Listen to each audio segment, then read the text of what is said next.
Greetings, fellow armchair Imagineers. Tiki here. And BlueDragonFive.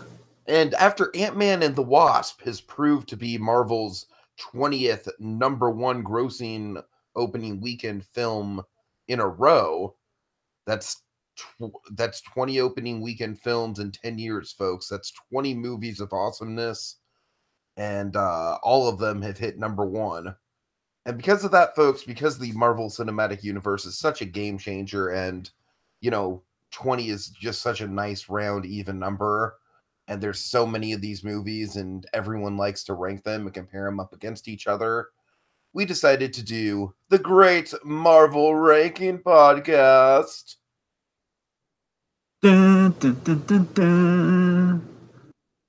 All right, but it won't be just done in one part. Oh God, no! It'll be done in two parts. Isn't that right, Dragon? After all, folks, after Ant-Man and the Wasp, this marks 10 years of the MCU from 2008 with Iron Man to, of course, 2018 with Ant-Man and the Wasp. That brings us to 10 years and 20 movies. So we figure we break it down as such. Part one of 20 to 11, then part two of our number 10 picks to our number one pick. So again, it's kind of a 10 and 10, add them together, 20. Math, yay, but math the Marvel method, which is 10 times better than ordinary math. I love it. All right, importantly, Dragon, this is the first top 10 list that you and I have done where our answers are definitely directly intertwining with each other. Like, usually we'll do a top 10 list or a top 20 list, and we'll kind of like correlate beforehand. Like, we won't reveal the exact order, but we'll basically do like a silent auction before it starts. Like, okay, who gets what? I'll trade you this for this. You know what I mean? Yes, it is very much like a silent auction, yes. But this one, it's very much just kind of like everything is fair game, and this is very experimental on our end, folks. It might sound like a simple concept, but for us, it's kind of radical. It's kind of like, the tides in Mad Max, Dragon. It's like, oh boy, like we don't know what's going to happen. The floodgates are opening now. Oh yeah. All right, so with that in mind, folks, we're going to be ranking these. We're going to be going in this podcast number 20 through number 11.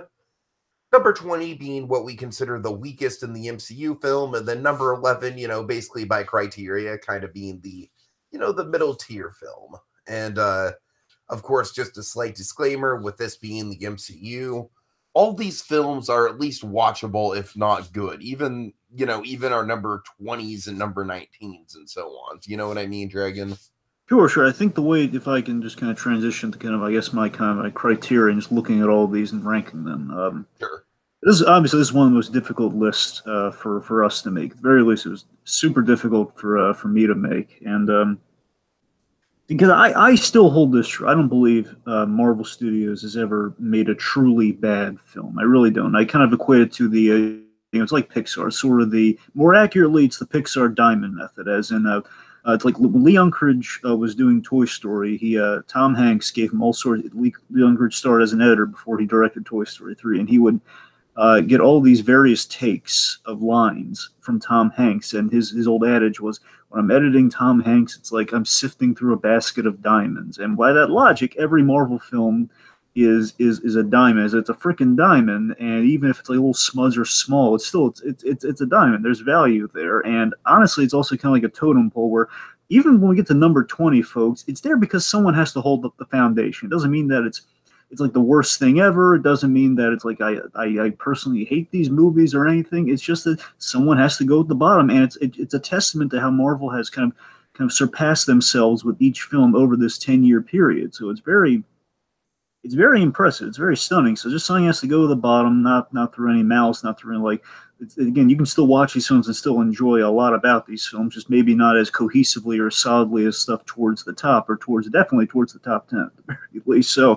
better than mine. I still love, I will say this, I do love all of these movies, but I love a lot. I love certain ones more than others. All right. So yes, and I guess getting into my one last thing, though, I just want to say, just overall for both, I'll probably might have to refresh when we go into the top 10 next part. But I was kind of at war with there's a balance of quality and preference. That's kind of how I rank these.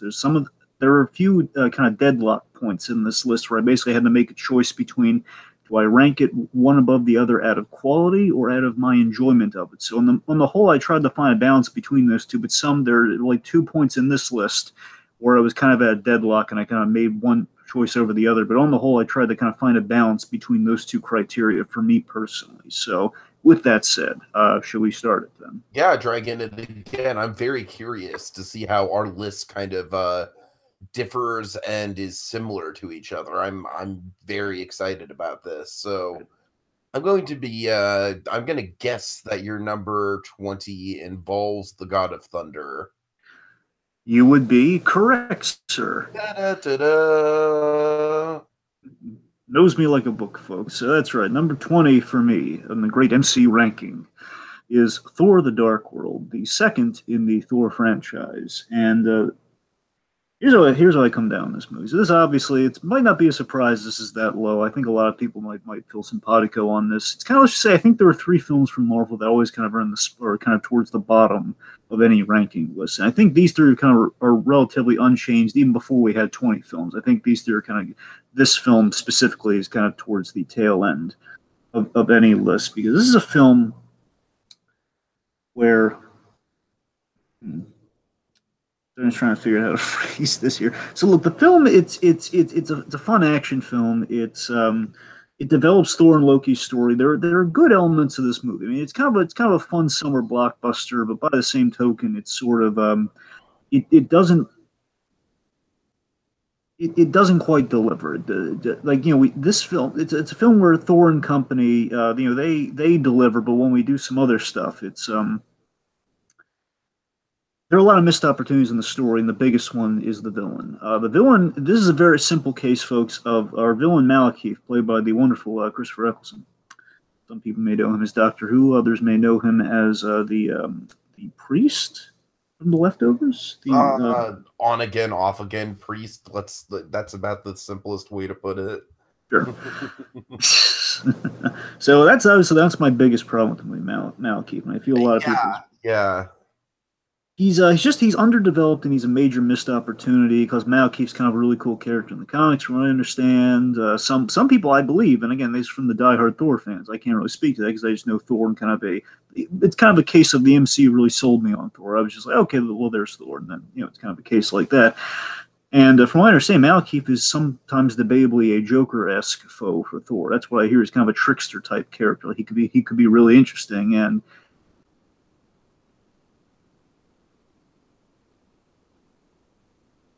Hello? yo, can you hear me? Yeah. Sorry, you cut out for a sec. All right. Basically, what I'm saying is Malekith. We had a lot of missed opportunities in the story with Malekith, and I think the biggest one was that we flirted with this idea of birthright with the Dark Elves. Like, we had all the 9 realms, we were kind of touching on that, and these are ideas that really might have paid off in the third Thor film. But just this whole story of birthright, and that the Dark Elves kind of were there before, and basically Odin kind of stole. Odin and the Asgardians kind of stole the thunder from these guys, and that's why they had a grudge. That's why we have that really memorable bit with the implosion grenade, where he destroys Odin's throne. There's a reason for that, folks. Unfortunately, we'll cut out all the Malekith scenes in favor of, hey, let's see what Jane's doing in London. Yeah. I'm sorry, Dragon. I'm not used to this format of me not talking. It's a problem. The problem is, it's our human characters more than. Basically, we have more of a problem with our human characters than we did in the first Thor here. Like, we kind of go a little overboard and like, hey, they're relevant. Like, of course, like, I don't need the whole Eric Selvig kind of naked shenanigans. I really don't need that in my Thor movie. It's just, it kind of boils down to that. I mean, we explored Asgard, we explored the realms, but we did that with not a lot to say about it. It's like, hey, let's explore things, let's do some territory, but folks, at the end of the day, it's the villain kills the film for me. It's that's kind of what happens. That's why easily this is number 20 in the grand scheme. Okay, so moving on, my number 20, Dragon. Would you like to take a guess? Could it be Thor as well? No. Oh, well, no. Could it? Okay. Could it be? A Man of Iron? No. Oh, okay, could it be the big green wrecking machine himself? Da, da, da, da. I disagree with this one, but go on, tell the folks why. Okay, folks, the Incredible Hulk, I mean, it's at the end of the day, it's an all right action movie, and it's very much disconnected from the rest of the MCU at this point. And like maybe that's unfair to drop it that much because of it, but really, I feel like the Incredible Hulk, even outside of the whole miscast of Edward Norton and everything like that, it just plays out like a dull movie. It's just there's just these extended sequences of the Mr. Red and Mr. Blue chat on the computer, and then after you get through that, there's just kind of like this extended chase that lasts the whole movie, and it gets very tiring. It's almost like they give us too much Hulk in this movie. It's like where Hulk 2003 didn't give us enough Hulk, this is just kind of like, okay, we're going to give you Hulk the whole movie, and then by the end, it's going to be kind of exhausting. The one thing that I will give this movie is that it did have a good villain in Annihilation. Or, I'm sorry. Abomination. Abomination. I'm sorry. Okay, Abomination, he was a decent MCU villain. I did like that he was a legit kind of like dark mirror image of what Hulk could be. And of course, the movie does lead to our famous Rumble in Harlem, which is an event that, of course, shook Luke Cage fundamentally going forward, and is one of the few crossovers into the Netflix MCU. I don't know, Dragon. Like I'm sure you have your reasons for this not being quite as low, but for me, it comes down to a mix between like the poor casting, the feeling that it's just very, very much a part of the rest of the MCU, and just the fact that it's just not a very engaging story. It's just really one long chase scene, and there's not a whole lot to it. Like it's not it's not a bad movie. It's definitely got some highlights. It's definitely got a couple moments that make me kind of perk up, but at the end of it, I definitely think this is the one that's the least relevant. This is definitely the one that you don't need to watch in order to see the rest of them. All right. Okay. Number 19. I have a feeling this for one me involves a certain Iron Man.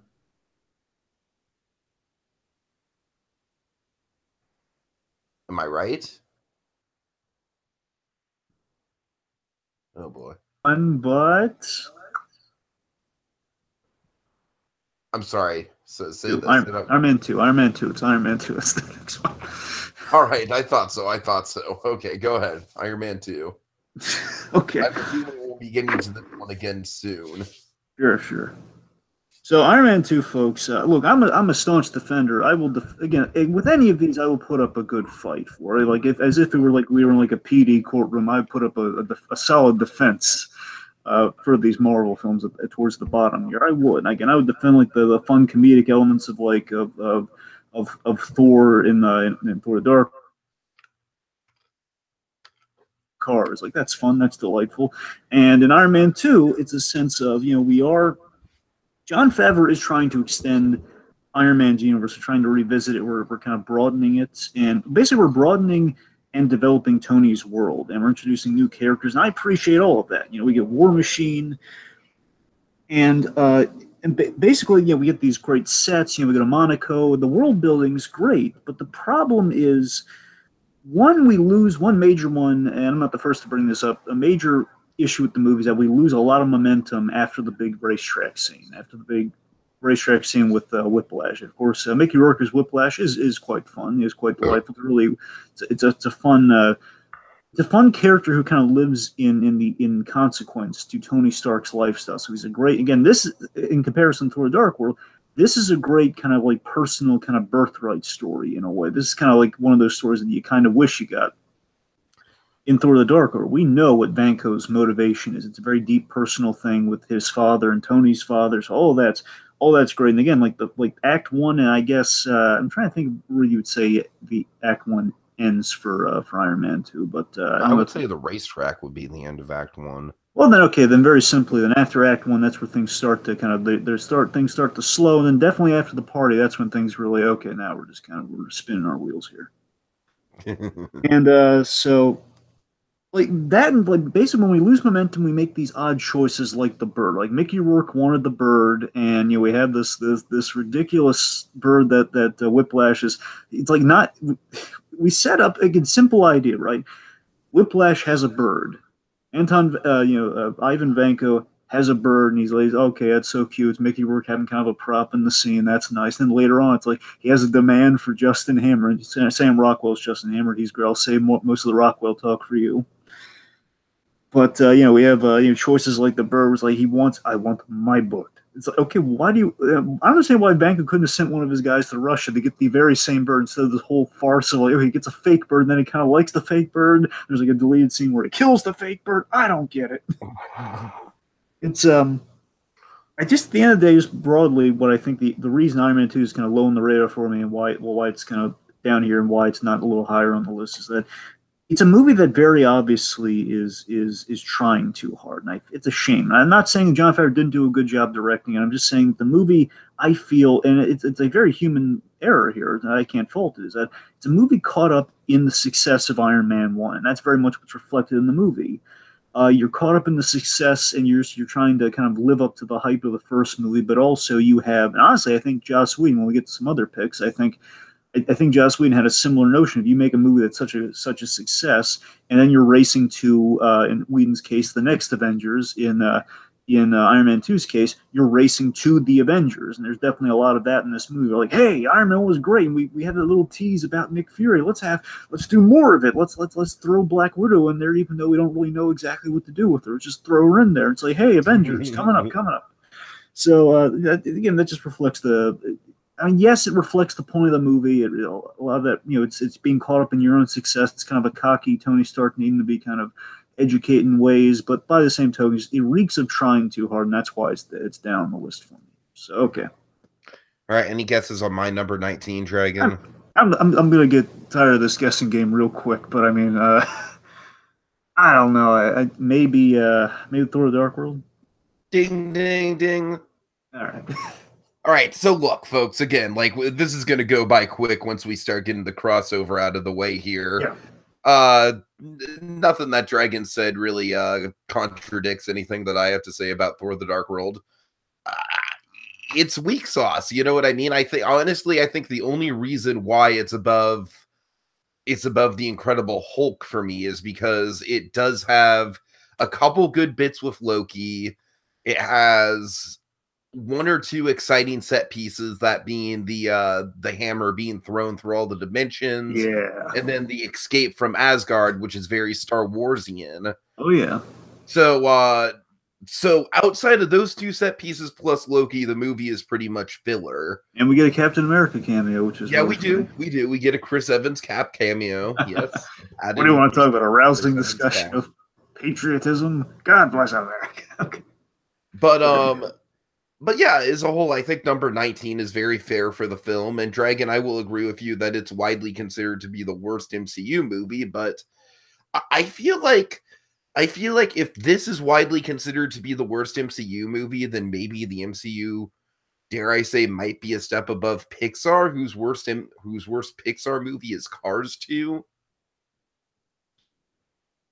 Because I got to admit, I'd probably rather watch Thor: The Dark World over Cars 2. Look, I'll meet you in the middle here. I'll say that you could put up a defense for Cars 2, but by the same token, I think it's easier to it'd be an easier defense for Thor: The Dark World. It's still like a lot. It's Thor and the villain stunk. What more do you want? Still, it's a good movie, but the villain stunk. Cars 2, it's a little bit more of kind of an intention thing. And it's more of a mixed bag.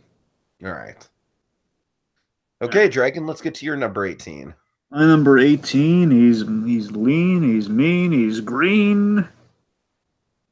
It's the Incredible Hulk. All right. So yes, I should mention this, and I don't know, maybe this affects it to some degree, but even honestly, I watched this before I really got into the show, but I do love the Incredible Hulk TV series.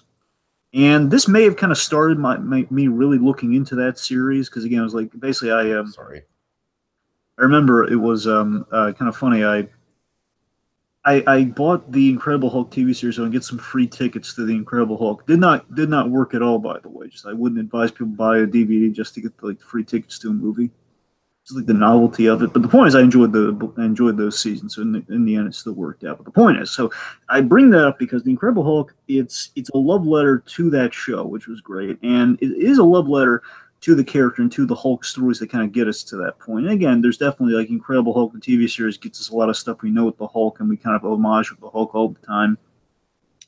And what I love about it is that this to me, I kind of like the good one-off quality of this. I really do. I like that it is reflective of what you love about the Incredible Hulk show, where it's it's a fugitive story. It is a chase movie, and I don't think it's a problem because that's essentially what people kind of have iconicized about the Hulk as a character. Because there are a lot of times they're thinking of that show, and that's kind of what we're thinking. It's the fugitive, but with a superhero essentially, and it's very well made. The director did a really good job. He was the same director did Now You See Me, and he's done other things too. I'm just saying that's the one that comes to mind off the top of my head. He did the first one. He's I believe a French director. He did a really good job with this. I I love the three act structure of this movie. I really do. I love how each act has like a Hulk out, and that's how we kind of measure the acts. And I like that. It's kind of we have a very different Hulk out each time too. We have kind of like a monster movie Hulk out. We have my favorite Hulk out being right in the middle with kind of the super soldier fight, which I love. And this is before I became a Captain America fan when this movie came out. By the way, this is the I love that it was kind of teasing kind of like a kind of a Captain America versus Hulk in a way. It was a super soldier, like a regular man sized guy fighting the Hulk, and it was really cool. Mm-hmm. Of course, our third act being the big brawl in Harlem, the Apollo Theater fight. And honestly, here's the big thing I really want to mention with this, and this is the reason I would, at the very least, I would rank Incredible Hulk over the other two. Is it's visually, I think it's very distinct in that it feels different than your average superhero movie, especially at that time when we were really kicking things off in 2008. It felt fresh and it felt like we were doing a lot of smart things in the storytelling. Like my favorite element easily is the opening credits of Incredible Hulk. I love how we very easily for the audience we kind of summarize and we recap. Okay, here's what you need to know. Like we see kind of the really cool kind of cryptic shots at at the MCU, essentially a very early glimpse of the MCU. We're mentioning Shield, Tony Stark, Rick Jones, like all these names are coming by, and we recap the origin of the Hulk. So it's not an origin movie. It's okay. It's an adventure with this character, and he's kind of re-exploring his past. So it's a really clever way of doing your first Hulk movie when people kind of know what the Hulk is and you don't have to tread old ground. So the film's solid to me. I find it really solid, and I still think it's good. Of course, the Mark Ruffalo thing does kind of cast a shadow over it, but Edward Norton was a good Bruce Banner. He was true to the fugitive Bruce Banner, but we ended up not going that route. But as kind of like a one-off and kind of a quasi tribute to kind of the show and just kind of like collectively what we think of as the Hulk, what we used to think of as the Hulk. It's solid, just it got outshined over the years, so that's why it's kind of down there. But again, I really respect this one artistically. I think a little bit more than the other two. So it was different. It was kind of cool. So, incredible. All right.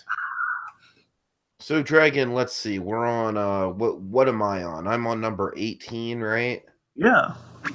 Okay, this is going to be probably the first shocker of the list. All right. Number 18 is Avengers: Age of Ultron.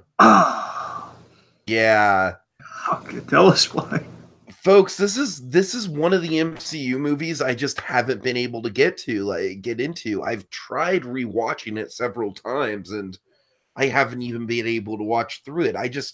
There's just something weird and off about this movie. The pacing of it is off. The humor of it is off. The new characters get added in very clunkily. Ultron by James Spader is an entertaining villain, but the marketing was so deceptive with that it's a hard pill to swallow. It's like trading one thing for another thing. So at the end of the day, all Age of Ultron, it just kind of like, instead of being like this big kind of like powerhouse jump into phase 3 that we needed it to be, I feel like Age of Ultron instead almost crippled the MCU to a certain degree because we kind of had to it is one of the most pivotal movies in the canon, and yet it's one of the movies where it's well known. Like it's not like it's not like a Thor the Dark World where people actively dislike it or anything, But I think at the very least, this is one of those situations where this is widely acknowledged. Like, yeah, folks, it might be a good movie. It ain't touching number one. You know what I mean? Like, I think that stigma, it has that stigma kind of going against it, Dragon. I feel like Age of Ultron will always and forever live in the shadow of the original Avengers in in a way that Infinity War simply can't, because Infinity War is just done on such a higher scale and is such like a such more of a build up. But in Age of Ultron, I like I said, it's certainly an ambitious movie. It's certainly got a lot going on, but I guess that's my problem. I think definitely out of all the MCU team up movies, this one has the most going on and the least balance between the screen time on characters. I don't know, Dragon. I don't know what to tell you. It's just kind of a mess for me. I don't know about least balance, but well, we'll get there when we get there, I guess. But I see your point. I mean, again, I disagree with it fundamentally, but I see your point. Of course. Points for subjectivity, Steven. Certainly. Man, we really need that chalkboard. I know. Okay, number 17. Yes. I'll give you a hint. It involves one of these characters. Okay, I'm going to go, let's see.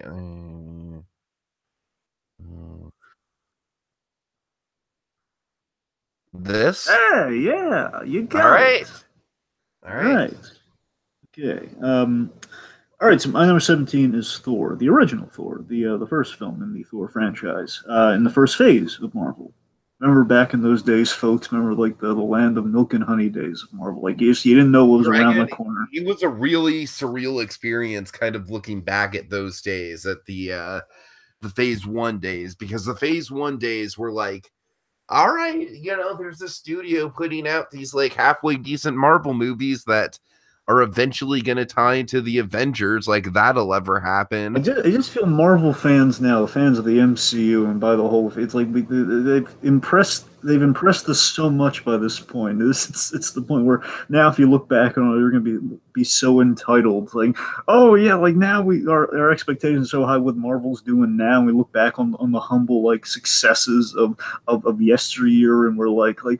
Oh yes, we were impressed by this. Oh ho ho ho! It's like, come on, guys, they worked hard on that. It's like, so 17. It's the original Thor. Here's the thing. So this one. So I really liked the Incredible Hulk because it was kind of something different, kind of artistically kind of different, and really stood out as a good one-off. Now Thor, on the other hand, it's up a little bit more than Incredible Hulk because.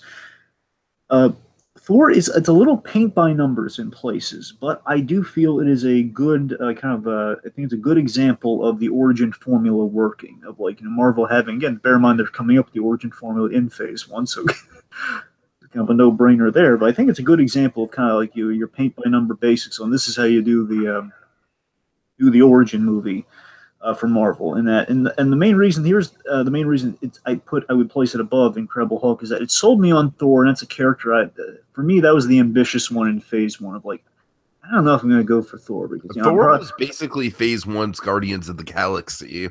Essentially, yes. Every phase has one of those movies. At the very sometimes more than one, but each phase has at least one of those hard sell movies. Uh-huh.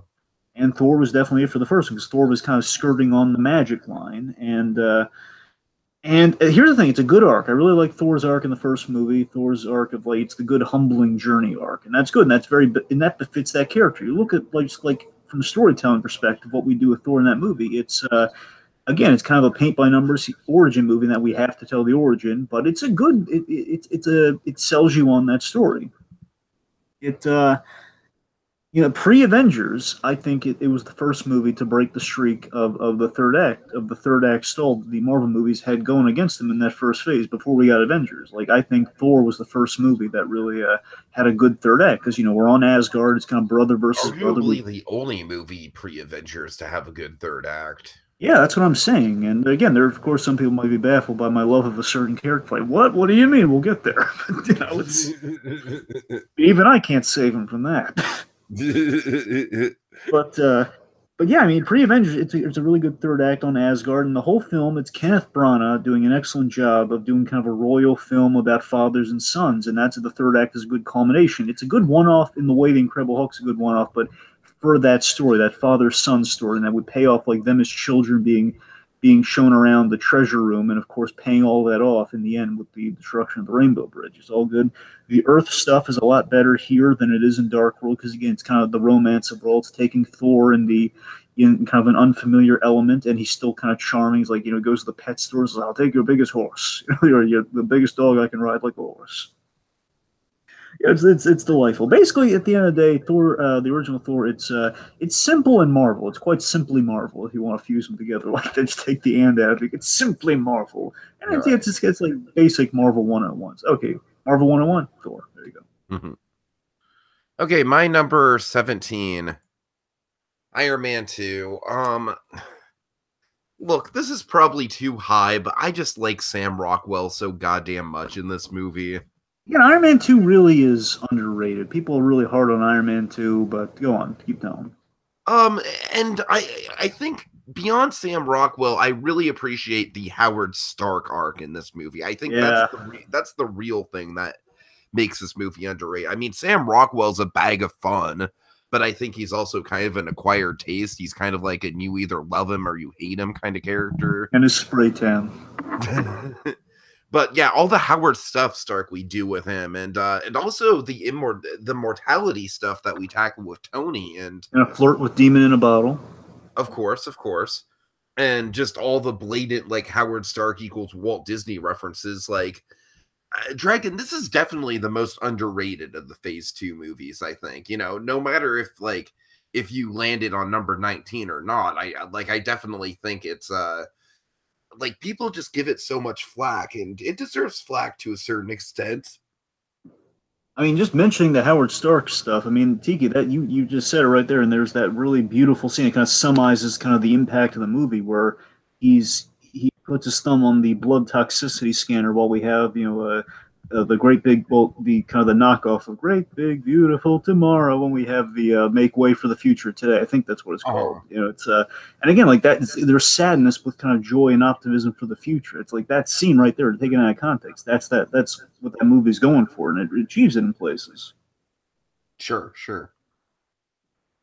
Yeah, I mean, Dragon, you pretty much hit it on point of like the weak sauce villains kind of caving in the movie, and the fact that like the finale of the movie really is just kind of a recycle of the finale of Iron Man 1, just without the emotional stakes involved. So, yeah, I mean, it's definitely the weakest of the Iron Man franchise. It's definitely not the strong point of the MCU as a whole. But I do think it's got more going on for it than many people give it credit for. And retroactively, now Spider-Man's in the movie. Therefore, it's a little better. Sure. Why not? All right. Number 16, then. Yes. All right, Sweet 16, folks. And just while we're on the Iron Man theme, let's go Iron Man 3. How dare you, Dragon? Well, you started it. All right. So Iron Man 3, yes, I know. Look, Iron Man, again, folks, they're all good. I love them all. I want to make it clear. But Iron Man 3, it's... We're not going to be talking about Iron Man 3 on my list until the next podcast, buddy. I know. To know that. I'm aware. I'm well aware. So, right. So you believe you could take the floor big time with that, because we're going to have some breathing room on that by all means. So Iron Man 3 is my piece, all right? Oh man!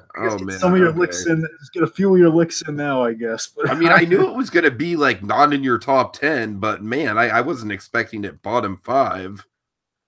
Yeah, but look, here's the thing. So Iron Man 3, it's very competently made by Shane. It's a very competently made Shane Black movie. No argument. It's really well made. It's definitely Shane Black's. It's definitely a Shane Black movie. And I will say this compared to a pick in my top 10 list, I feel is an example of when you have, like, I guess the fancy term is the kind of an auteur movie, a very director-driven movie. We have a few examples of that in Marvel. I think this, but basically, I have two other directors along with Shane Black that are really in the grand MCU catalog, really director-driven movies. I'm not saying all the directors don't have their own voice. I'm just saying I feel like, okay, that's that director style. Like, yeah, that's that guy. And I feel this is the only case where maybe I don't mean this in a negative way, but maybe it doesn't. I think the director comes before the piece.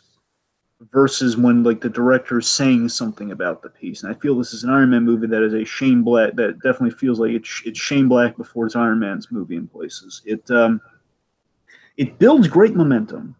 It's unconventional. It's very smart in the writing. Of course, very I believe Shane Black wrote it and directed it. And I wouldn't be surprised if he did both. The Mandarin's a make or break. That for me, and I've always had this opinion. I'm still very steadfastly with this opinion that I think the Mandarin, the big twist with the Mandarin, the whole kind of Trevor Slattery of it all, the big, the Ben Kingsley of it all, again, the wonderful Ben Kingsley, folks. Ishtar Stern himself. It's Oscar Schindler. Not that guy. It's Oscar Schindler's best friend. That's more like it. Yes. So here's the Mandarin thing. They built up the Mandarin so well, and they did it so fantastic. And I was so sold on the Mandarin thing, and the big twist that he was not exactly the Mandarin that we'd been promised within the movie. The twist works in the movie. It says a lot of really smart things. It's the whole what we do with that, and what we do with extremists, and the whole message of like being an unknown in war, and kind of the sophistication of terrorism. Like all of that is great, and I will say it does work within the movie. It's not a negative I'm taking away from the movie. By the same token, I will always argue the twist works within this movie alone. In the greater scheme of things, though, it's a little disappointing because I was so sold on that Mandarin. They could have done anything with this guy, but when I said anything, I was like, I didn't expect that though. I was going to say, you know what? Yeah, we're not going to. For a moment, I remember, folks, when I was watching that movie, I was in the theater for a moment with bated breath. When he came out of that bathroom, I was thinking, oh my God, he's a Mandarin who doesn't take himself that seriously. That's so clever. Oh my God, that's funny. For a moment, I was thinking, like, oh my God, the Shane Black's brilliant the way he's doing this. And that's be like a perfect match for Tony Stark. And then, of course, he was like, no, he actually was that stupid. Like, oh man. So, all right, suffice to say, folks, this is our first big disagreement of the list, and we will not be getting back to my opinions on Iron Man 3 until part 2. Yes, look, at the end of the day, it's a film sold on Tony Stark, and I love bits like I love him parking the armor, so there's still a lot of stuff I really love in Iron Man 3. But the big weak point is some of our third act stuff, like the Maya Hansen character is a big kind of a big anchor for the movie, and anchor like going through the deck, kind of sinking the ship a little bit. And the logic with basically all the logic with Pepper Potts in the third act, like, hey, let's inject her with the extremist formula and use her as like, and we're going to use her and make Tony work for us. And of course, we inject people with extremists, it's like a 50-50 chance of them blowing up. Hey, that's a good plan, right? So there are a lot of logic leaps in the third act, and there is a thing where Tony Stark's technology is really breaking down on him in this movie, and it's reflective of his character. And I mean, I get that and I respect that, but basically, when you rewatch the movie, it kind of makes you kind of scratch your head in places. Like, yeah, why would all this technology kind of break down? Why would all these separate? I don't know. It's not an issue for me. It's just something that kind of occurs to me on a rewatch. So, point is, all these kind of notches get taken out of it on a rewatch. Is what I'm saying with Iron Man 3. So that's why it's definitely kind of lower tier on my list. So that's what I got for it. Iron Man 3. Okay, number 16 on my list, Dragon. Let me see here. We got.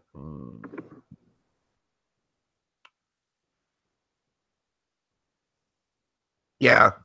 Look, okay. We can do this real quick, Dragon. It's a good origin story. It's got some fun set pieces. You're right. It does act as a good kind of like, all right, this is what this character's all about. I think the main flaw that everyone kind of agrees with the first two Thor movies is that there's not nearly enough time spent on Asgard. We're just dicking around in New Mexico with these side characters the whole time. Kind of the Green Lantern issue. Yeah. But nothing against sunny New Mexico, by the way, especially Albuquerque, New Mexico. But some of those scenes are really funny. Specifically, I still love the another bit. Like that might be like a top 10 funniest MCU moments worthy bit. That's still great. But yeah, I mean, at the end of the day, with Thor, it's directed great. Of course, it's got the Kenneth Branagh touch to it, which it does make it stand out a little bit. But it really just does feel like a starting point for the character. It's a little bit more consistent than the Dark World, but honestly, even the Dark World took a couple more risks when it came to the storytelling. That's the thing with Thor, is that Thor is just very much cookie cutter, like, all right, this is, and I feel like that's why it's not so memorable of a movie, because it's less of a movie and more of a character showpiece, as is my next entry. All right. All right. Okay, so number 15 then. Yes. Number 15 for me is a recent entry, kind of a 10-year capper. Number 15 for me is Ant-Man and the Wasp. Gasp. Okay, let me see if I can find it, Dragon. That should be towards it. There we go. All right, so Ant-Man and the Wasp. So look, at the end of the day, I've seen I have the same number 15. Get out of here! Are you serious? Yeah, I'm serious. Huh? What do you know? This should go by quick then. All right. Sure. Okay. All right. Well, I guess I'll get the ball rolling then. You'll just kind of pick up with it. Sure. So, Ant-Man and the Wasp, for me, it's I've seen it a second time by this point. You know, it was kind of helped me solidify where it landed on my list because I jumped around a few places with Ant-Man and the Wasp. And honestly, here's one of my deadlock parts here, folks. So number 15 and 14 were kind of at a deadlock. And here's the thing: I kind of preferred Ant-Man and the Wasp more than number 14, but 14 ended up it's a better movie, so that's why 14 is where it is. And this one specifically, even after rewatching, it's such a feel-good movie. It's such a feel-good fun film. It expands Ant-Man's world. There's a lot of Giant Man, there's more Giant Man. We got some Wasp, and of course, we get to see her in the suit, and she's kicking butt, taking names. It's again, it was neck and neck between 15 and 14, but 14 is a better movie. Ant-Man for me is just more in my personal wheelhouse of what I really love in a Marvel character. And Ant-Man, no surprise here. I mean, Ant-Man's going to be he's going to be higher on my list, I'll say. Ant-Man's definitely higher on my list because I love that first Ant-Man movie. But this movie, I kind of had an epiphany when I saw it a second time. It really landed on me. This is kind of where it solidified my view on this. So, Ant-Man and the Wasp really it's more in the Honey, I Shrunk the Kids kind of TV Disney film vein. It's basically imagine a TV Disney Channel film as a blockbuster. It's kind of that, and that's kind of what we did with the Ant-Man sequel here. It touches on. That's what we're turning the Ant-Man series into in general, which definitely isn't a bad thing. Yeah, because on the rewatch, just kind of felt that because it was fun, and here's what really made me kind of land the whole Disney kind of only in the best of ways, like a Disney Channel TV movie or like more of a Honey I Shrunk the Kids thing. It was a big screen kind of Disney film in a way. I think wasn't Honey I Shrunk the Kids by Disney? Oh yeah. Yeah, I want to make sure that I could have. Anyway, so by that comparison, what I really mean is that it touches on some great stuff and it's harmless, but as you'll notice in many Disney Channel films. And even Honey I Shrunk the Kids. I think we had a couple characters like this in that franchise. Definitely the third one at the very least. Our villains don't quite stick the landing when they could have very easily. We put some really good things into play with our villains, but there's something that kind of I almost spoiling things because the movie's out, but it just doesn't quite stick the landing the way it really easily could have, and that kind of bugs me. And that's still like a sticking point whenever I watch the movie. Like, oh my god, like the pieces are there, and this is great. It's just it's not as good as the first one, and it could have at least measured up a little bit more. But it was another fun Ant-Man adventure. So it's a very cool movie. Yeah, I mean, it definitely has a lot of moving set pieces to it. It's got a lot of fun in it. I think there's a couple things that kill the movie for me. One, as you mentioned, is the villains, and I feel like it does have too many villains, and that does start to become a problem. And I don't know, Dragon 2 is for me, I say kind of famously in our spoiler cast, it's the most sequel-y MCU sequel to have ever sequeled. And I mean that kind of lovingly, but also in the same way that like every trope that a sequel is going to hit on, this movie hits on. It's like, hey, you like Louise? We're gonna give you a big Louise speech. So in that way, Dragon, it kind of like, again, I keep comparing this movie to mediocre movies that this movie is better than, but it's kind of like the X-Men Apocalypse of MCU right now. I still think that's kind of a harsh comparison. Okay, well, what would be better for you? The Iron Man 2, X-Men Apocalypse, or Thor the Dark World? I think Iron Man 2 is the most appropriate comparison. Iron Man 2, all right, fine. So yeah, folks, at the end of the day, I got to admit, I was disappointed in Ant-Man and the Wasp just because I feel like we had good set pieces, we had a good script, all this stuff was lined up. There were just key things that really could have been done differently, like very key things like that they just fumbled the football with in this one. Yeah, and by the way, I just want to say too, I really like Peyton Reed as a director. He's directed all the Back to the Future bonus features, and he did the ride. By the way, he directed the Back to the Future ride. Nice, nice. Fun fact. And I think you can kind of see that in his directing style, which again makes I'd love to see him. Honestly, if we ever got to it in the future, I would throw his hat into the ring with a Fantastic Four movie. Of course, Brad Bird would be my first choice, but if Brad Bird for some reason were busy or unavailable, I would throw Peyton Reed. I would throw Peyton Reed's name out there. Okay, so should I get to number 14, or do you want to officially? You know what? Yeah, you just go ahead and get to your number 14. Sure. Number 14, let's just say it's a strange choice. Yes. So number 14 would be the professional medical term for it, would be Doctor Strange. Yes. So that's right, folks. Doctor Strange. And this is why here's the deadlock. I have a much harder time ranking this one, Dragon, and we'll get into it. But you see why it was deadlock? Because again, I enjoyed Ant-Man and the Wasp, and I just because I love the Ant-Man franchise. I would go back. I think I'd go back to Ant-Man and the Wasp a little bit more than Doctor Strange. But by the same token, Doctor Strange is I feel like Doctor Strange it's such a respectable movie, and it took a lot of risks. Like this is a Phase 3 movie, right?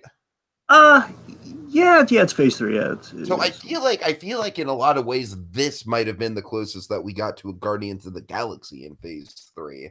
I'm trying to think if I think this would have been like kind of the Thor. Again, this was I mean, from the get go. Well, that's what I'm saying. This would have been the Thor / Guardians. This would have been like the kind of the I dare you to pull this off kind of thing. Certainly, and this is like one. And T, I'm so glad you brought that because that's the thing. This is one of the historic hard sells paid off because again they tried doing a Doctor Strange thing that ended up being like a really bizarre like TV movie they did way back in the day. And I'm saying like Thor, Doctor Strange, Ant-Man, those specifically by name were like the ones that they had in the pipeline. Then eventually have stuff like Guardians of the Galaxy. Like those were like the really bizarre, off the wall historic hard sells. And this is one of those historic hard sells paid off big time. And again, Marvel's impressive. They keep impressing with each of these hard sells. Like, oh, you'll never get that to work like Ant-Man. Ha! Of course, Doctor Strange. All right, sure. Try making a commercial property out of Doctor Strange. Ha! I mean, the thing is about Doctor Strange is that I feel like if anything else, it's almost a little too successful in putting the traditional Marvel formula where you've got like the gag with Wong and the Beyonce music, which is delightful, but almost a little bit totally inconsistent. You know what I mean? But yeah, they definitely Marvel has a winning formula, and I feel like this movie before other things that we'll get to like Ragnarok, really did capture that kind of like fun freewheeling vibe of 1960s Marvel. Basically, if let's say if something like Ragnarok kind of like kicks the door open, I guess in the creation and the chronology of it, I'm not like trying to give away rankings, right? They're saying the chronology of it, I suppose. Ant-Man creates the key of like, okay, this key will open the door of like doing anything. Doctor Strange inserts the key and like basically opens the lock. And I'm sorry. Let me rephrase. Guardians creates the key. Ant-Man unlocks the door. Doctor Strange opens the door. Then Ragnarok kicks the door open. I guess that's kind of the chronology of things. Mm-hmm. How that goes. So, for me with Doctor Strange, so I feel Doctor Strange is a really good it's kind of a mixture of an Ant-Man and the Wasp and Incredible Hulk, and I think it's a really good one-off. It's a great one-off. It's I love the Marvel movies that are kind of these one-off kind of great sects of the MCU. Like they're these very specific little niches within the MCU, almost as if like what we have with the Netflix shows, where they're kind of like in their own kind of like little contained area of New York, area of kind of the MCU. And we kind of have that in a feature form with something like an Ant-Man, or in this case, a Doctor Strange. And this sold me on magic more than I ever dreamed, because I'm very anti-magic traditionally. I know you are. And the Doctor Strange was a big determination for me because Thor was kind of slowly winning me on it with the whole like some people make fun of it, and I was kind of okay with it with the whole like magic is technology that you don't understand. Essentially, that whole thing like technology is magic. That whole thing was like it was kind of like so slowly selling me on the idea in Doctor Strange. I was a little worried like, oh, okay, we're gonna go too Harry Potter with this, and it was no, it sold me, and because it sold me on the character, it sold me on kind of the very cool origin of Doctor Strange. He does have a really cool origin. It's kind of classic Marvel. It Cumberbatch was great in the role. He again, it's basically he's close to the movie on the whole is like close to a mystical Ant-Man for me. It's kind of where I'm at on with that whole sect of the MCU for me, and I love exploring those sects. It's Scott Derrickson, I love in the direction of Scott Derrickson. He really brought Doctor Strange to life. From what we've heard from the very from a Doctor Strange aficionado, our good friend from Super Academy, Jacob Gulliver. He's attested to it. I mean, Derrickson, he honored the Doctor Strange mythos. There's definitely a lot of great deep cut references. So it's definitely a fan of the source material who's done this, and of course to honor someone else by name here. Of course, I think Derrickson honored the Steve Ditko psychedelic style. Of course, Steve Ditko unfortunately no longer with us, but I'm sure when the movie came out, had he seen it, he would have. I hope he's seen it, but there's a chance he may not have. Also, I think it's Gulliver's birthday today, so let's give a big old warm happy birthday to our buddy at Super Academy / Hot Chocolate Media. .net. Happy birthday, Jacob. Happy birthday, Gulliver. Hooray! He's another year older and another year wiser. Huzzah! Okay. So at the end of the day, so the Doctor Strange has a tight little narrative. It's a tight little narrative and an origin story. Again, it's like really it knows exactly what it's trying to do here. Some people would say it's just kind of recycling some Iron Man of like kind of the MCU kind of 101 origin story, kind of the winning. It's a winning formula, folks. Even if you say formula, you shouldn't see that as a negative thing. But I think it still worked within Doctor Strange because they're both kind of cocky characters, kind of cocky, rich characters, and that makes sense. They're gonna have some similarities there. And at the end of the day, here's what easily sold it over Ant-Man and the Wasp at the end of the day for me. It has the sequel, has one of the great third acts in the MCU for me. It the Dormammu. The Dormammu I've come to bargain moment, and that to me is like that's classic Kirby. That's classic. It's kind of the closest we touch the hem of the Fantastic Four, like going up against a Galactus type foe. We had Dormammu. I've come to bargain. I was on the edge of my seat because I wanted this. I didn't know if they're going to do Dormammu in the first movie or not, but no, they did.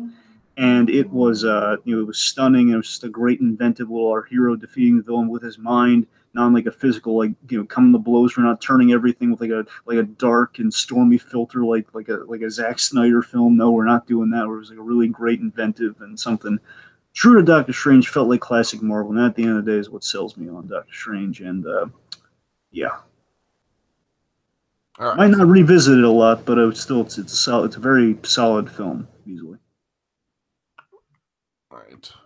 14 for you would be.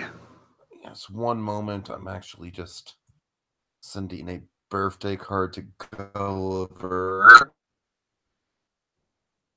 And by birthday card, I mean a meme of Doctor Strange. Would you like to see the card I sent to Gulliver? All right, sure. Let's show the folks at home what Tiki has sent Gulliver to commemorate his birthday. By the way, it's like an after midnight thing. Is like today his birthday, or is it like just generally his birthday was recently? Well, you see, that's it's the semantical. That's why I wanted to send it, because I was like, okay, like I think technically it's like 1 hour until the end of his birthday in his time zone. Sure. So you always say he got lost in the mail. I'm kidding. But yeah, seriously, in Doctor Strange, it's it's great. Again, it's the fact that I'm not a Magic fan that I would have ranked it higher, but again, at the end of the day, I'm more interested. I guess I should mention this too. This is kind of important. Is that I'm more a fan of what we did later on with Doctor Strange after we established the origin. That's what I really love. Oh, I've seen this. This is great. This is a good choice, Tiki. I didn't even put a happy birthday or anything. I just put this picture on his Facebook wall. This was hilarious. Jimmy, I can't say enough nice things about Jimmy Kimmel. This guy's funny. He has a good talk show. He's really nice. He and James Corden, they're really good hosts. All right. Jimmy Fallon. Though. Jimmy Fallon needs work. But yeah, point is, I think the later stuff with Doctor Strange when he's just fully established and he is the Sorcerer Supreme. That's where he's really. I think that's where Oh I'm no, fully. you're absolutely right. Like Infinity War, Doctor Strange is amazing. That's what I'm saying. I love it when we get to that point with Doctor Strange more so than this, but that's not a knock against this movie because again, I had to establish it. It's a well established. Like okay, here's the story of Doctor Strange, nice and good, and then we have Doctor Strange. Oh my God, he's amazing. So, okay, 14 for you then. All right, 14. Iron Man. Wow. Dragon, this is a really good movie. It had to be ranked somewhere. I kind of sense you're a little shocked here. I am a little shocked here. Yes. All right, that's fine. My big issue with this movie, of course, is that I feel like it falls apart at the third act. But other than that, it's really well put together. It's really solid. It's the foundation of the MCU, sure. But at the end of the day, I mean, this is a really hard list to rank. And Dragon, there's going to be others probably on my bottom, that don't make my top 10 that you're going to be upset with as well. Trust me. So strap in for a ride for this one, buddy. I mean, what can I say, folks? We've kind of talked about it till we're blue in the face on the channel. The Obadiah Stane, like, it makes a good reveal, but I feel like the way that he handles it, the way that he just instantly jumps in the suit and goes all Ironmonger mode and starts killing people willy-nilly, that's what kills the whole movie for me, Dragon. And I just think the finale of this movie is really weak, and it just... But that being said, even if some of the movies that are above or above or below this on the list, depending on how you want, some of these that are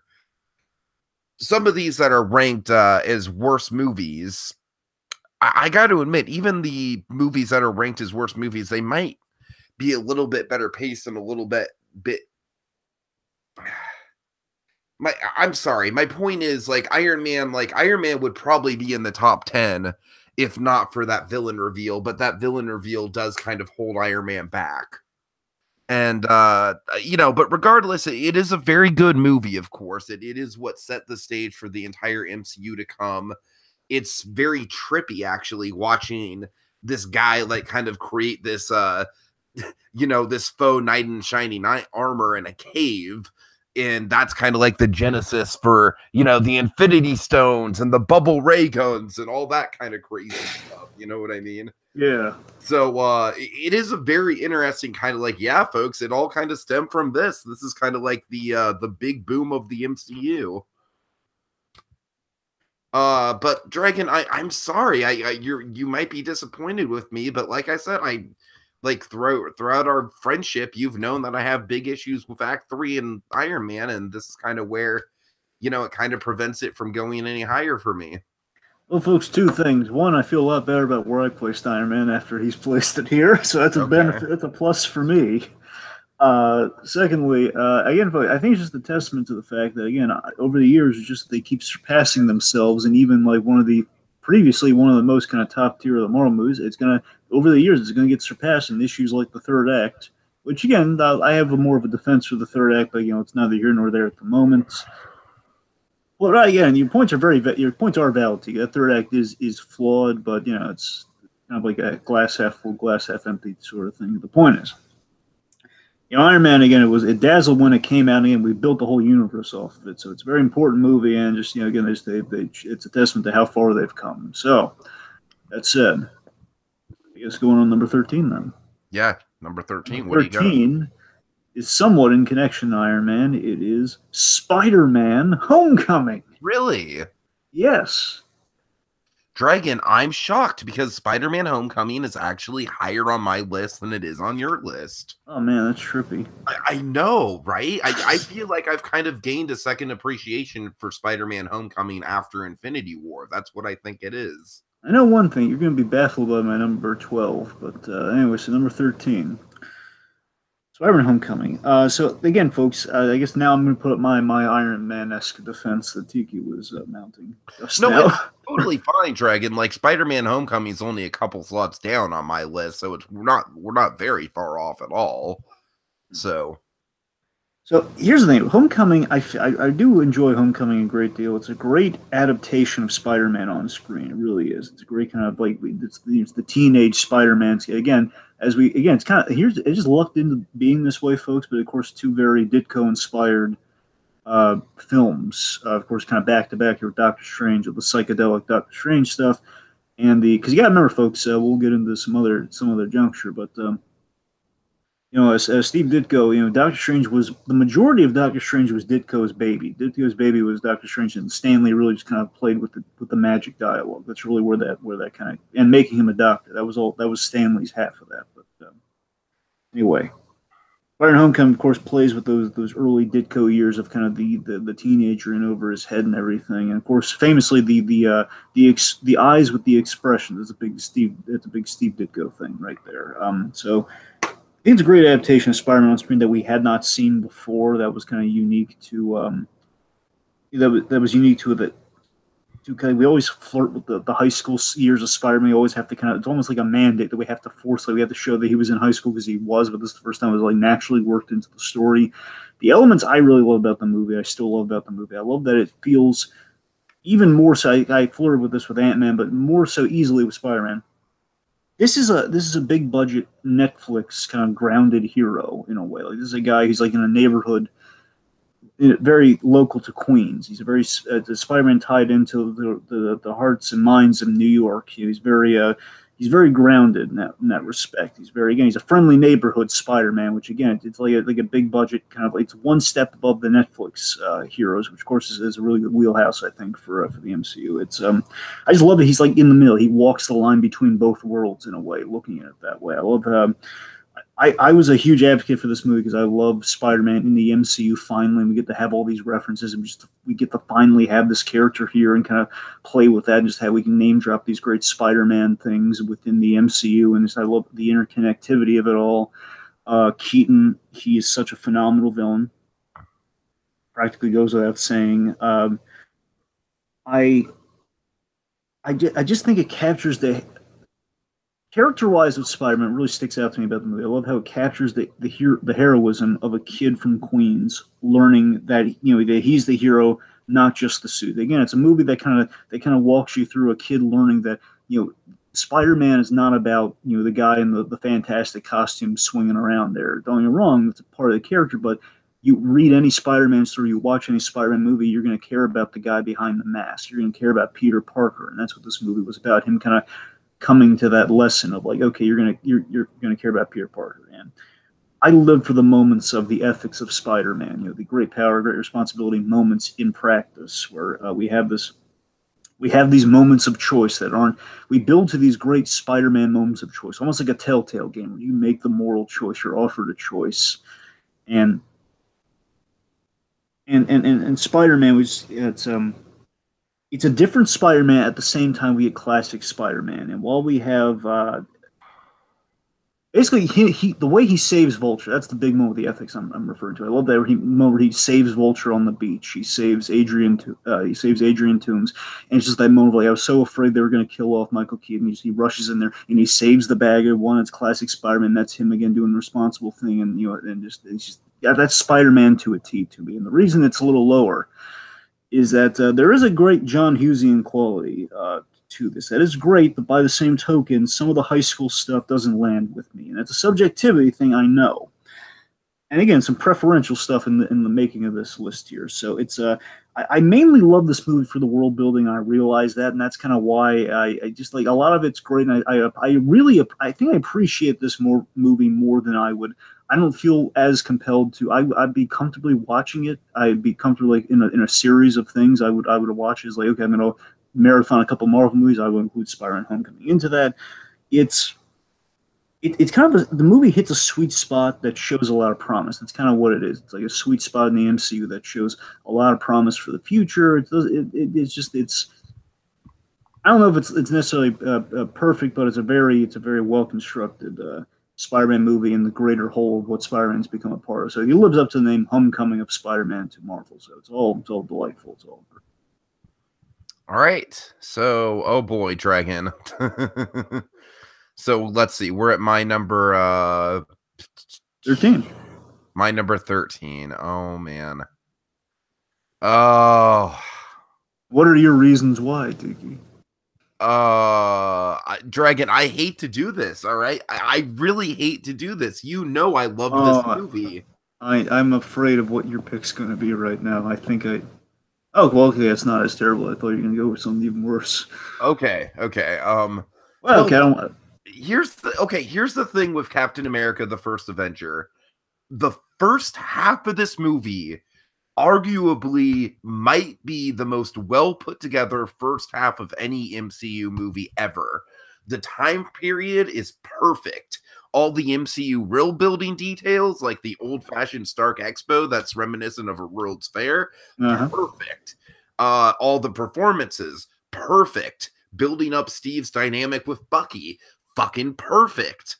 It's like, Dragon, this is like basically all throughout the first half of this movie, the perfect Captain America movie is being like laid out before my eyes, and I'm just glowing and I'm loving it. And then we get to the Star Spangled Man with a Plan, and you know how much I love that. Yeah. And Tommy Lee Jones is just delightfully grumpy in this movie as well, and I'm loving Agent Carter. And then, of course, that's going to grow into something else entirely. And hey, Howard Stark's in this. Dragon, this movie is just, to this day, I still think it's so fun. And it's got so much going for it, and it makes me wish that we'd return to period piece MCU movies, which is why I'm excited for Captain Marvel. But Dragon, come on, you know it, I know it. The reason why it's not in the top 10, say it with me, Dragon. Third act. Third act. Yep, the third act. This movie just becomes Montage City, and it's unfortunate. And beyond that, I feel like Red Skull is very underutilized as the villain. It was very much kind of like at that high peak of the MCU where Red Skull should have been a dynamic character. He should have been a character that was alive. You know what I mean? He should have essentially been Captain America's Joker for all intents and purposes. But instead, he just kind of comes across as like, no, he's just evil super Nazi. Hail Hydra! Hail Hydra! So, you know, at the end of the day, Dragon, I will still sit down and watch the first half of this movie any day. I love all the effects with the smaller Chris Evans. I think that those effects still hold up really well. Skinny Steve. Yep. I'm Tiny Steve. Okay, come on. No, come on. It's Cap we're talking about here. Let's not. You know. All right. But yeah, Dragon, at the end of the day, this might be the most patriotic MCU movie, and I love it for that reason. I love it because it's the story of a little guy who believes he can make a difference, and he can make a difference through that determination. I feel like it's very inspirational. Again, the third act issues are just glaringly obvious. They're just kind of staring you in the face. They're just like, oh, as much as you might love the movie now, trust me, you're going to hit a brick wall at some point. With that beautiful Silvestri theme. I know. Oh, Dragon, by the way, trust me, I wanted to put this movie in my top 10, all right? I really did. Here's a little fun fact, just to rub dirt in the wound for Tiki. It's going to be delightful. A little fun fact. The director of this movie, Joe Johnston, he also designed the Iron Giant, so feel worse. God. All right. Okay, but yeah, let's say there's one... it's interesting you rank this where you rank this. That's all I'm going to say. It's interesting you rank this where you rank this, and there's something I do enjoy about where you rank this, but I can't comment on it now. We'll get there when we get there. Okay, so number 12, which might be a little baffling to you. Yes. Okay, number 12 for me is Avengers: Age of Ultron. Oh, okay. That's fine. That's fine. All right, let me just think this is it. Yep. All right. So Avengers: Age of Ultron. So I think it's a great sequel. There's some missed opportunities, but it's great all the same. It's very... there's definitely a lot of Whedon-esque development within the Avengers universe that we do see here. I think we had a good villain in Ultron. He's definitely been surpassed by other villains from other Marvel movies. And if you want to go with the greater whole course of Netflix films, I mean, Wilson Fisk, come on. But again, let's not throw that in there, let's be fair.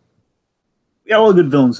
We do, like, contrary to popular belief, we do have good villains in the Well, MCU. that's the thing, Dragon. I feel like this year in particular, we've gotten really good villains. That's what I'm saying. People are always hate, even before we've gotten the amazing villains that we got this year. We've still had some good villains even before that too. And I think Ultron was definitely before. Now we have more to add to the pile. I would say before Michael Keaton came onto the scene, Ultron might have been the most underrated villain. Yeah. I mean, James Spader, he's delightful as Ultron, of course. I think Tiki and I's favorite scene, at the very least, my favorite scene that I might have turned Tiki on to is a scene between Ultron and Ulysses Claw, where he's making a business deal with Claw, and Ultron. He has this great hubris, and his hubris is, if you bring up his creator, if you bring up Tony Stark, he will lose his mind, and he's basically like a Spielberg movie. Ultron has major daddy issues, to put it simply. An angry teenager, as Joss Whedon has phrased it himself, and that's the thing. Stark, he's a sickness, and basically just on an impulse, Ultron. See, Ulysses Claw famously is missing an arm, and we get the origin to that here. And that a robot was having a teenage temper tantrum because you compared him to Daddy.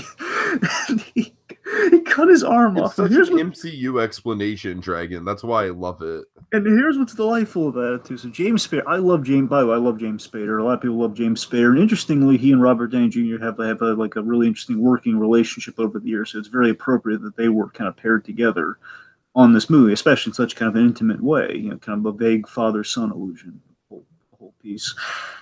And I love James Spader in The Blacklist. I recommend that if anyone is just curious about The Blacklist, he's worth it. If you want kind of Ultron the series, it's kind of like all the things you loved about Ultron. It's kind of that. It's basically what you imagine an actual Ultron the series. It's close to that. Really is. It's basically because Ultron is very in personality. He's very much like James Spader, which essentially is who he is in that show. It's just if James Spader were like kind of like a hello, folks. I think Ultron would be kind of like, he'd be like going to various like high like corporations and stuff and like checking their internet security. I gotta be honest, the easy sell line. We're here at Baskin Robbins to see if their internet security is really all it's chalked up to be. You joke about that, but in in that Ant-Man comic that they borrowed for Ant-Man and the Wasp, they actually had like an Ultron knockoff working for the ex-con company. No way. I in the next see, here's the cool thing, Tiki, is that in the comic they were pulling from the whole ex-con securities business. Ant-Man, he had hired ex-cons who were supervillains. Like there's a guy in I forget what the character's name is. Grizzly. His name's Grizzly. He was a Spider-Man villain who's like a guy who just wears a bear costume all the time. Like his face is thick. It's like, remember Nicolas Cage in that what is it, The Wicker Man? Yes, of course. Looks exactly like that. Oh man. Anyway, the day that the teddy bears have their picnic, bitch.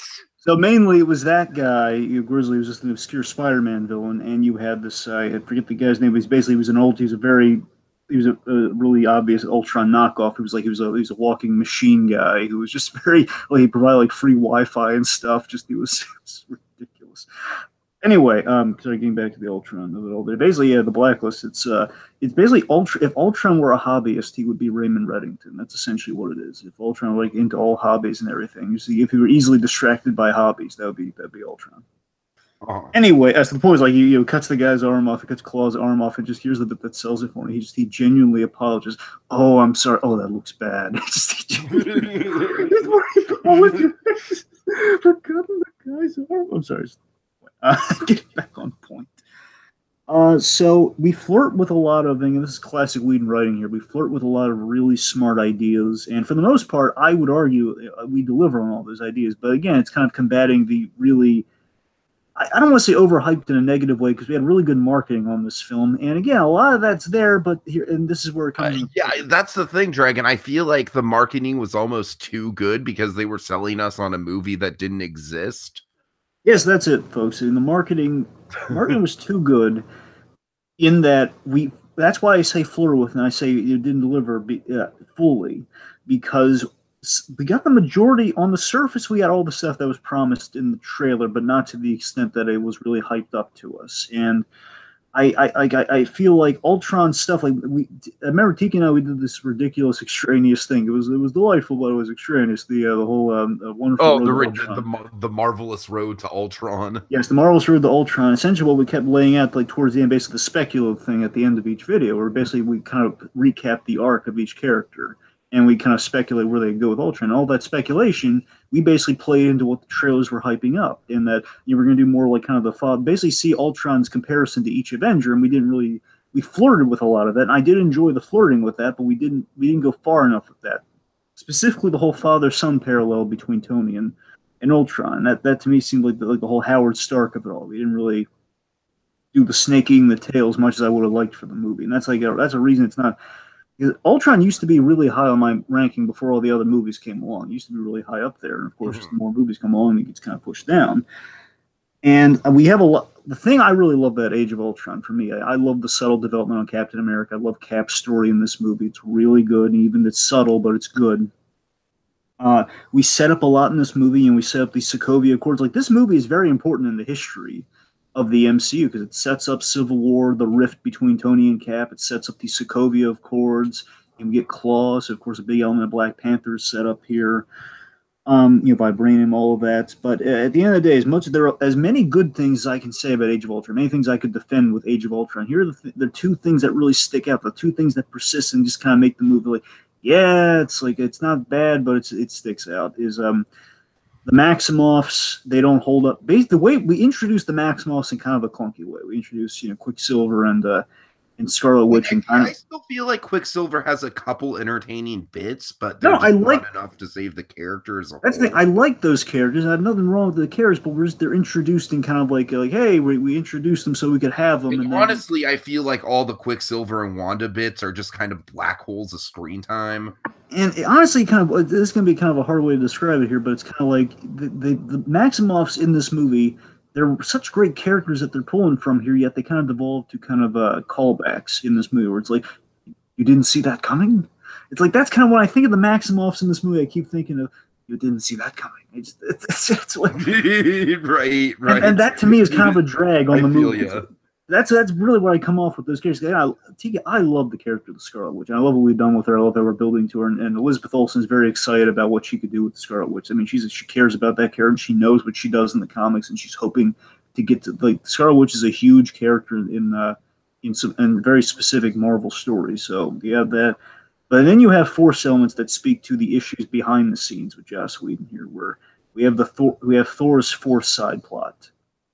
Oh God, yes, the hot tub of destiny. Essentially, with the hot tub of destiny, with the bath, like the bath side plot, whatever you want to call it. Or Idris Elba. Yeah, I mean, here's the thing. So that basically is like, if you wanted to summarize my issues with Iron Man 2 into one scene, that's essentially what this is. The whole, we got to get to the next movie. And that's kind of Thor's whole plot, but mainly that bath scene. It just feels really forced and really like, okay, we got to set things up. And that speaks to, it's a shame that Whedon he was really boxed in here, where we have other films where, like, basically one of my next picks coming up, one of our directors, he was able to fully make the movie on his own terms, and Whedon was really boxed into a corner where, you see him with the Ultron stuff, he's really running wild with what he wants to do. He wants to tell like a really, really great, almost biblical story about robots between Vision and between Ultron with our android characters. But then again, then we have all this studio stuff. And you have to walk a line. We have to Thanos. You brought up Thanos in the first place. You gotta carry that baton, buddy. You got some of that going on there. It delivered at the end of the day. It delivers and continues what I wanted, and it's awesome. I mean, it boils down to like moments like Captain America on top of the floating city full of people they need to save.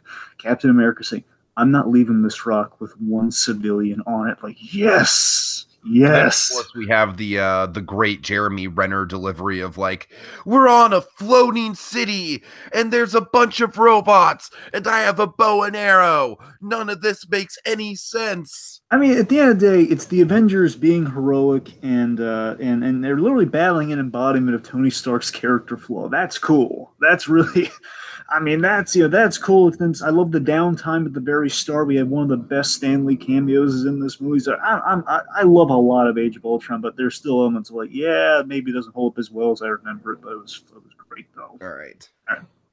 Okay, Dragon, my number 12 is going to go by freaking lightning fast. All right, you ready? Yeah. All right, let me see. It is... Nope. There we go. Okay, so Doctor Strange is my number 12, Dragon. And honestly, everything that you said about Doctor Strange, I kind of agree with. The big reason it's this high is because of the Dormammu bit. The Dormammu bit really does kind of elevate this movie for me. But also just kind of like throughout the movie, I feel like Doctor Strange was one of the first MCU movies to really try to be more than just popcorn entertainment at its core. It is popcorn entertainment for sure, but Dragon, there's certain things in this movie, certain little motifs and storytelling devices. The hands in particular, I love the use of the hands in this movie. I love the thematic symbolism, especially at the end of the movie, the final shot. Like the final shot for me, folks, that might be a running thing for me. Like when Marvel movies stick to landing on their endings and really get their endings right, that's definitely something that elevates it. So, I mean, Doctor Strange, is it any better or worse than something like Captain America or Age of Ultron? Maybe, but I just think that the combination of Benedict Cumberbatch in the main role and just really knocking it out of the park, and all the side characters, especially Wu being delightful, or Wong being delightful. It's got a bit of a weak sauce villain, it's definitely, I feel like the villain is kind of leaning more on the side of the of Malekith, the Dark Elf, than the Thanos side of things, unfortunately. Well, honestly, here's the thing, Tig. When we were doing Ant-Man and the Wasp, I was thinking of that middle tier MCU villain. I think Caecilius is in middle tier. I think he's a good kind of middle point. Okay, here's the thing, though, Dragon. I feel like Caecilius is, like, he's fine. I just feel like by the time we get to the end of the movie, Dormammu just makes such a bigger impact on us. Well, sure, but I get that. Yeah, it's true. I mean, Dormammu really steals it, and again, like Dormammu's like, "Oh my god, we did Dormammu." I mean, Caecilius at least had a parallel going with his, where Malekith's just like, "Hey, I'm in makeup. I'm the villain, right?" Yeah, and of course, Doctor Strange has the most trippy, and like these guys were definitely on drugs when they made this sequence of any MCU movie so far. Yep, the big, basically Doctor Strange's first foray. Oh man, magic. Dragon. I remember seeing that in the theater, just being like, okay, this is much more than just an Inception ripoff. Yeah, Dragon, I like, this is definitely it's a Picasso of an MCU movie. You know what I mean? It's like a fine wine of an MCU movie. It's not going to be the most popular thing on the menu, but it caters to a certain sophisticated crowd. Of course, I really like the Picasso comparison. That's good. What? I like the Picasso comparison. That's good. Oh, thank you. I could just see Jacob Gulliver just sitting in a movie theater with like a bottle of Pinot Noir and just all right, let's watch Doctor Strange for the 12th time. Just kick back. He's got his own private theater to himself. I'm gonna throw this at you. Just to add even more to it. Okay, so Jacob Gulliver.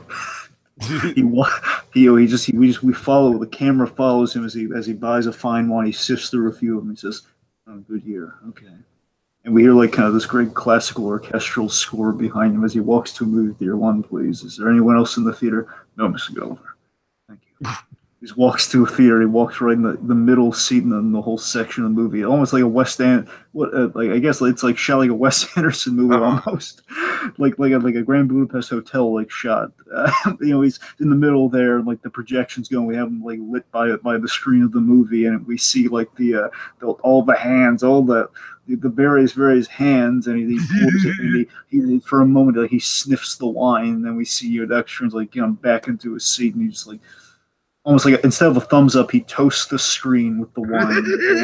Then he takes a sip. He kind of savors it for a moment. And he says, Continue. All right. Okay. Dragon, I must admit, we've been making pretty good time on this. We're already down to our last picks of the part one. What is your number 11? Hey, my number 11 is Guardians of the Galaxy Volume 2. How dare you? All right, now in my defense, okay, so this is the other big determination I was alluding to at the beginning. This is the one. My number 10 and number 11 were deadlocked. I will say we're not going to be talking about this on my list until much later on. Look, I know Guardians of the Galaxy 2 is really great. I know that, and again, with the disclaimer, they're all good. But by the same token, I really wanted to put this in my top 10. It was literally like a coin flip or a toss up between this and my number 10. And at the end of the day, it was kind of a preference versus, I don't know, it was somewhat of a preference versus quality thing. I went with preference. So I think number 10 is more so one I prefer personally. But this one, I will admit, this is a better movie than my number 10. This is better. Just I prefer and I enjoy the number 10 a little bit more. Oh, if only you knew just how high this movie ranks for me, Dragon. I have a fairly decent idea, kind of a general kind of proximity going on general there. Anyway. Ballpark idea. Yeah, general ballpark. So anyway, so to say my things on Guardians of the Galaxy Volume 2. Good news is we get to talk about it all over again next time.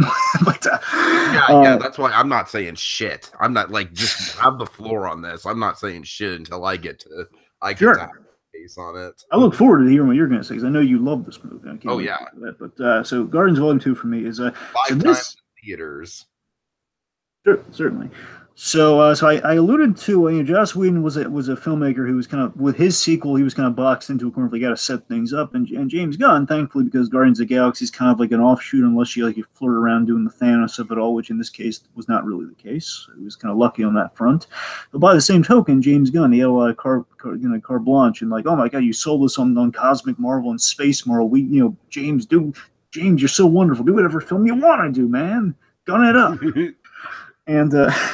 And this feels even more so like a James Gunn film. And I've seen a couple James Gunn films, not enough. I'll fully admit. I've seen Super, and I've seen like James Gunn attempting a superhero movie before, and of course the first Guardians, which we'll say things about in the next part. I guess you haven't seen Slither.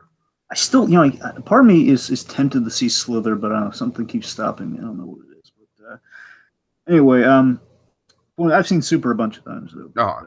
Anyway, let's see, what was I getting at? So this feels even more like a James Gunn film than the first Guardians does, and it's a strong continuation. It's very solid, it's almost like a vibranium strong continuation. It's funny, it's emotional. It didn't disappoint. It didn't disappoint in how it continues Star-Lord's story with Ego. I loved all that because Star-Lord is easily my favorite of the Guardians. I love Chris Pratt. I love that character. Again, I have much more to say about it when we get to the first Guardians movie. But Guardians Volume 2, it's a story of family and fatherhood, and it's you would get a lot of great stuff here. Check a lot of great kind of long time boxes of, hey, we finally get the Stan Lee fan theory confirmed that he's like in affiliation with the Watchers. How mind-blowingly cool is that? Props to James Gunn there. It's again, it's definitely a better film than my number 10 spot in that it's achieving a lot more. It's saying something about the characters. It's continuing, and honestly, it was like a small, it's like a Rocky level of like why it was ousted by it was ousted by so much. It was like it won the battle, but it got knocked down more times, like that sort of thing. That's kind of why it's where it's at. Also, Dragon, I have a feeling you and I have the same number 10. I have a sinking feeling. I do too, and I don't want to give it away here, but well, I kind of want to ask you off air. Just sure, ask me off air, but not on here. All right. Let's see. So at the end of the day, for Guardians, here's like the things that kind of ousted from number 10 for me. There are a few cheap jokes that don't land for me. That's a subjectivity thing, so it's not a major reason why it's down. You're like the turd jokes. Like, come on, man, James, you're better than it. There's a bit of sequelitis at the top that it's still kind of in my face of like, it's not, believe me, not to the same level as something like Ant-Man and the Wasp or Iron Man 2. It's like a little hint of it at the beginning of like, yeah, we did this in the first one, we're doing it again, but it's more natural, I'll give it that. And I really love the movie. My favorite moment in the entire film, easily for me, when I think Guardians of the Galaxy Volume 2, I think of this one scene. I think of the big, I don't think with my head, boy, I think with my... And basically, as Yondu says that, Peter, it's this beautiful silent bit as Peter Quill, as he's being overcome by his father trying to basically kind of screw him over here. We have these beautiful silent flashes of Star-Lord's interactions. That's basically the equivalent to Take My Hand, Peter. Exactly. I love that moment too. But this is the it's Guardians of the Galaxy Volume 2 boils down to that scene for me. Whenever I think of all the joy I had and the love I had for that movie, I keep thinking of like, Peter and Drax like laughing it up, him flying with a I mean, rocket. really, at the end of the day, let's just boil it down to let's just look at the image on the screen here and just look at how much fun Yondu's having. Yeah, and like Yondu Yondu teaching. just looks like he's having a ball, and that's kind of what Guardians Volume 2 represents for me. It is, like the whole like him teaching Peter how to shoot, like all those great like snapshot moments of Peter Quill's life and other things I love about that character. It's delightful, and I guess and this is the actual reason here. I guess while I love all that, I guess it doesn't hold up as a one off like the first Guardians does. I know it's a sequel, and that's not a negative though. It's not a negative that it doesn't hold as a one off. I actually think it holds up a little bit better as a one-off, but we'll get into that, of course. I think there's another contender that I think holds up a lot better as somewhat of a one-off, despite it being a sequel. And we'll get there. Okay. And I think you might know what that is. Yeah, I have a feeling. Yes. Yeah. But I don't. Here at the end of the day, it's very simple, and at the end, it's a personal reason here. It's that it doesn't. I don't feel as compelled to return to this as a whole. Like I would watch clips of my favorite parts for this one versus being compelled to watch the whole film. It's like one of those experiences where, again, this is great and I appreciate this. It's somewhat in the Doctor Strange, but if I experience this film, it made me feel something. It imprinted on me, and I would by I want to like watch this film again, but more so in installments than sit down for the greater whole than I would be for the top 10 picks. So like, yeah, I want to watch this whole thing. I'm down for like the whole like sitting of this movie. So that's basically the clip reason is why it's number 11. So it's right. by a small margin, folks. Anyway, okay, my number 11, folks. You probably have been able to figure it out by now if you've been doing the math, but my number 11 is Homecoming. And Dragon, I'm sure you're probably surprised to see it up this high on my list, right? Yes, I am, because you were famously very down on the movie, but then we did that commentary. I was very down on this movie compared to Raimi's Spider-Man 2. But then we did the commentary. And as far as I'm concerned, Raimi's Spider-Man 2 is still better than like 90% of MCU movies out there. Still. Like Raimi's Spider-Man 2 is in a class of its own.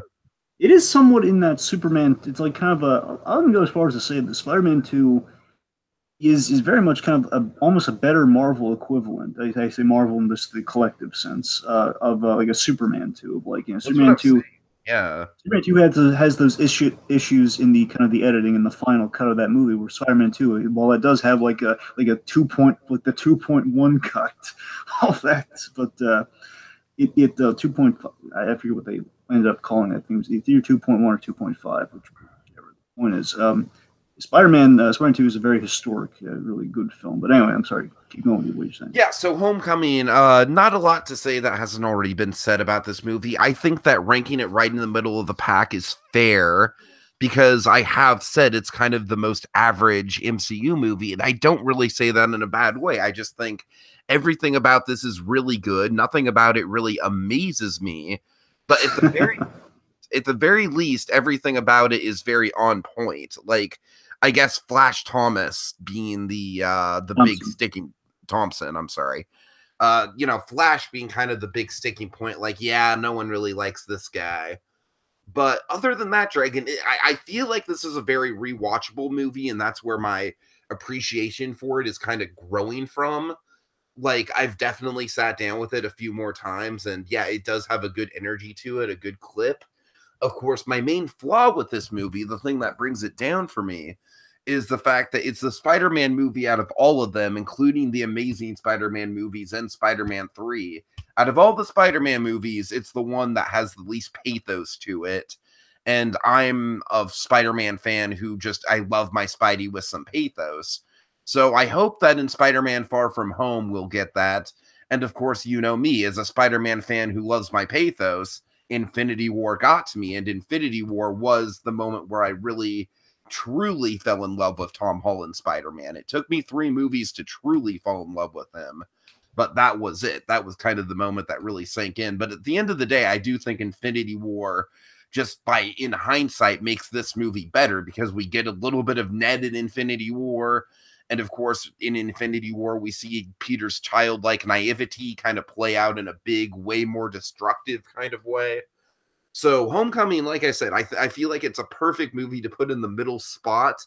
I definitely think the top 10 is way more worthy. I think, as Dragon said, everything in either of our top 10s, and of course we have some holdovers, like Iron Man 3 is in my top 10 and it's not in Dragon's top 10, for example. Guardians of the Galaxy Volume 2 is actually way high up in my top 10. I won't say exactly how high up, but you'll have to wait and see for that. But regardless, folks, that's it. Dragon, do you want to recap your list for the folks at home? Sure. So just give them, just listen off the names here. Number 20, Thor the Dark World. Number 19, Iron Man 2. Number 18, The Incredible Hulk.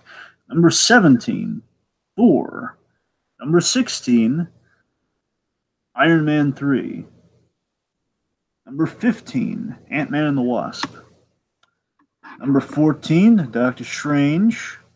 Number 13, Spider-Man Homecoming. Number 12, Avengers Age of Ultron. And number 11, by a very slim margin, by a very decisive margin, Guardians of the Galaxy Volume 2. Right. So for me, on my end, number 20, we have The Incredible Hulk. Number 19, Thor the Dark World. Number 18, Avengers Age of Ultron. Number 17, Iron Man 2. Number 16, Thor. Number 15, Ant-Man and the Wasp.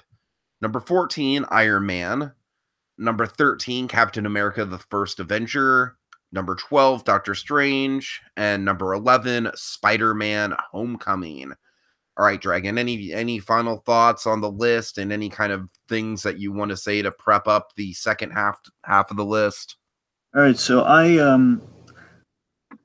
think there's going to be more surprise with Tiki's side of the list coming up. So, folks, I mean, if you've forgotten by now, I won't spoil anything. If you just want to come in cleanly, oh man, I wonder what he's going to put at his top, as his number one pick. Let's just say, over the years, my picks have relatively the top 10 list has shifted quite a great deal. But I'm saying, like, when we get to the top 5 territory, that one's been pretty deadlocked for the longest time. But there's been a sort of solidification that's happened over the years there. And it's kind of where I'm at on Pixar with a few films, right? Some of them are in the top spots, and he says nothing's going to knock them out of the top spots. And I will defend my choices there, and we'll get there when we get there. But I'm very sorry. I would defend these top 10 choices to the death. Again, the only one that was kind of, 10 and 11 were kind of interchangeable. But I mean, at the very least, I'm fully firm on 9 to 1. 9 to 1 are those are absolutely, I could easily defend all of those, and I love all of those movies. Those are the films you rewatch and you just these there's something. This reflects the quality of Marvel. This reflects everything all about Marvel, all the wonderment you felt, all the wonder, all the love of character. I especially think my top 5 is really on point. I feel like my top 5 represents Marvel at its most humorous. It represents Marvel at its most epic. It represents Marvel at its most dark. I'm proud of my top 5, Dragon. I think I got a solid lineup going on here. The top 5 are definitely going to be ironclad here, but I just the whole. I'm very proud of the top. The top 10 list is the big determination. There's a lot of the top tier great ones, folks. I'm very excited to get to that. And again, folks, 10 years of Marvel, 20 films. We knocked it down. Now we're going to 10 films, which 10 me, 10 him. Still going to be 20 films regardless. But after 10 years. Big milestone. Very excited. But I don't want to go, Mr. Stark.